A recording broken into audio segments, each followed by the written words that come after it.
প্রশাসন উপস্থিত ছিলেন না। ঢাকা ইউনিভার্সিটিতে প্রশাসন কোথায় ছিল? তো বড় বড় মানুষ ক্যামেরার সামনে এসে বলে আমরা দেশকে স্বাধীন করেছি। এই 4-5 ঘন্টা ধরে যে লোকটাকে মারলো তখন প্রশাসন কোথায় ছিল? যদি মনে করেন যে আনসার লীগ, রিক্সাওয়ালা লীগ, পুলিশ লীগ, ছাত্রলীগ হয়ে ফিরে আসছি, তাহলে আপনাদেরকেও আমরা উত্তম মাধ্যম দিয়ে বাংলাদেশ অন্তর্বর্তী সরকার কতদিনের জন্য অতি দ্রুত শেষ হলেই ভালো হয়। ভাত খাইয়ে ঢাকা বিশ্ববিদ্যালয়ের মতো জায়গায়, আচ্ছা আপনারা তো সমন্বয়ক করেন, সমন্বয়ক কমিটি এখন পর্যন্ত কেন বিলুপ্ত করা হচ্ছে না? এখন আমরা রিয়েলি লস যে আমরা এই স্থানে স্থানে উন্মত্ত জনতাকে আমরা কিভাবে ঠেকাবো। এত চাপ সৃষ্টি করে স্থানীয় মব। তাদের যদি লজ্জা থাকতো তারা অবশ্যই পদত্যাগ করতেন।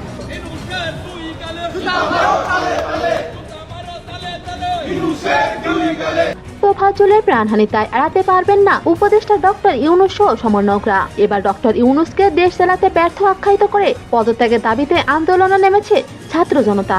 বিস্তারিত জানতে সাথেই থাকুন।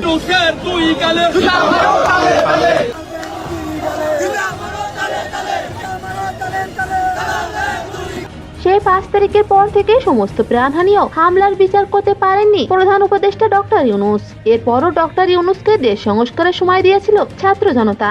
তবে ডক্টর ইউনূস সমন্বয়কদের ক্ষমতা প্রদানের মাধ্যমে বৈষম্য সৃষ্টি করেছে প্রতিটি বিশ্ববিদ্যালয়ে, যার ফলশ্রুতিতে ঢাকা বিশ্ববিদ্যালয়ে মানসিক ভারসাম্যহীন তোফাজ্জলকে পিটিয়ে প্রাণনাশ করা হয়েছে।